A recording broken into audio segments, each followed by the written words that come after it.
When I got into this business, I decided that I'm not a genius, so I need to hire the very best people and then make it the kind of an atmosphere where they don't want to go anywhere else. They want to build it. I got to shake hands with all you guys. James, good to see you.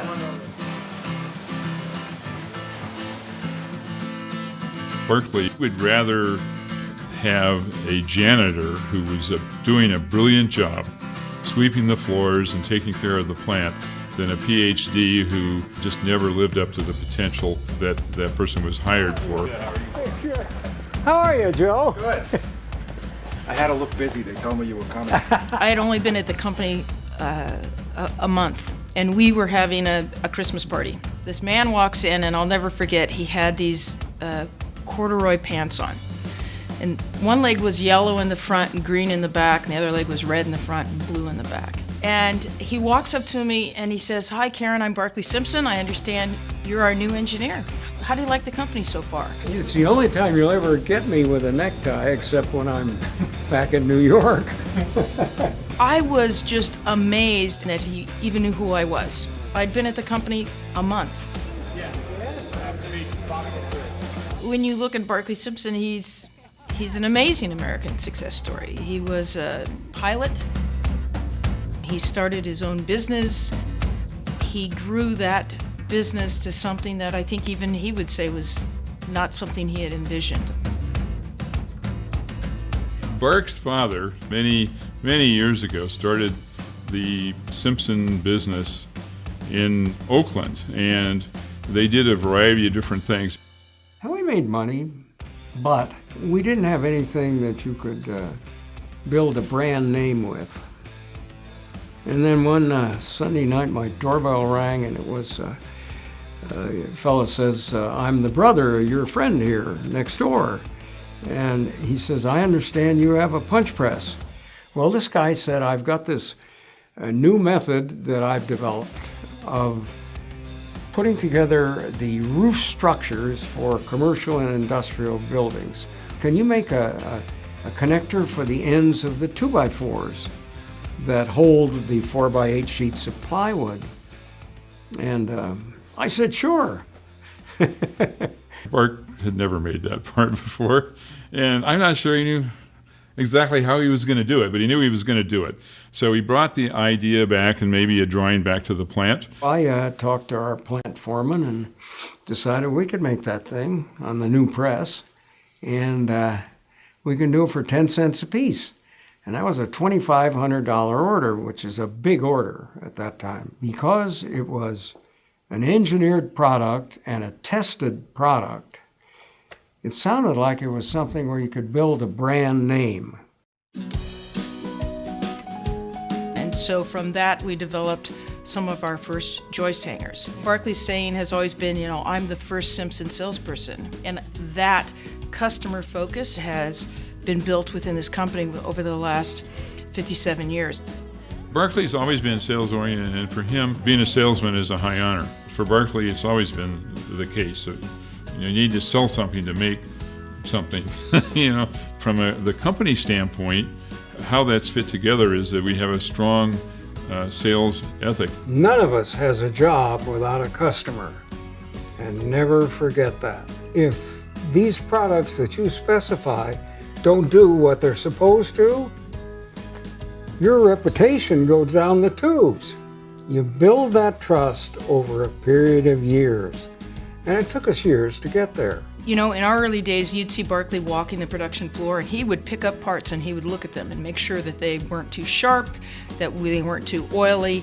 So always very concerned with not only solving the customer's problems, but the quality of the product. And that all feeds into the integrity of the company overall. One thing I get a real kick out of is I'll be in my office and there'll be some people just down the hall, and there'll be a lot of laughter. I love it. At Simpson, we have a little bit different process on how we even hire people, and that stems from what Barclay was trying to accomplish with this company. That he's looking to hire people that don't want to just sit at a desk every day, right? When you come here, you don't come for a bus stop.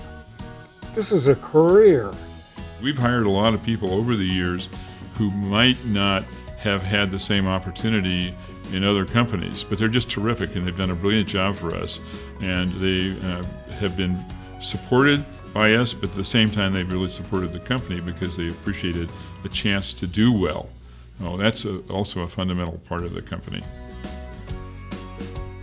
I met Bark over 40 years ago. I've seen him over a continuum of time. He's always been enthusiastic, very straightforward, had lots of fun doing what he's doing, never talked negatively about himself. He just feels very lucky that he's been able to do as well as he can, and he wants to give some of it back to the community, and he wants other people to feel good about doing that, but doing it their own way.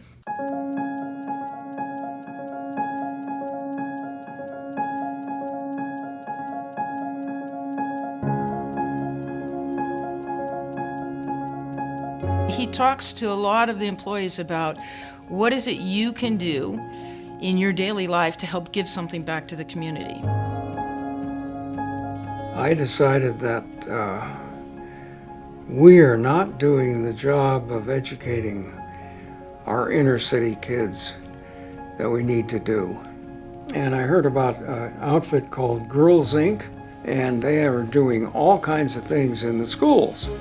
So we set up a program teaching reading to kindergartners. We started with roughly 30 girls. About 15 finished, and every single one of them read at or above grade level. Every one. Those of us who've been fortunate enough to make some real money need to put it back. His philosophy about charitable giving really starts with the company. You maximize the paycheck of the people as best you can, and you leave it up to them to decide what they want to do. Some of that is community activity, some of it's giving. We have matching programs, we have educational programs that are extremely supportive. Find something that has meaning that you can do something about, and forget about this other stuff where you can't. So I think it's an absolute key to a happy life. When you meet Barclay, I don't think you would associate as the founder of Simpson Strong Tie. He's a very down-to-earth person. He doesn't drive a fancy car. That's just the kind of guy he is. Very interested in what all the employees are doing and direction that we're going. And that's Barclay.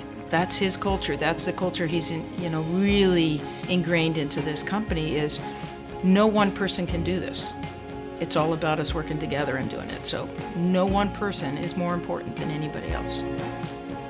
Don't take yourself too seriously because, the civilization has been around for thousands of years and we still don't know what's going on way out there in the universe. But, while you're here, have fun and be productive.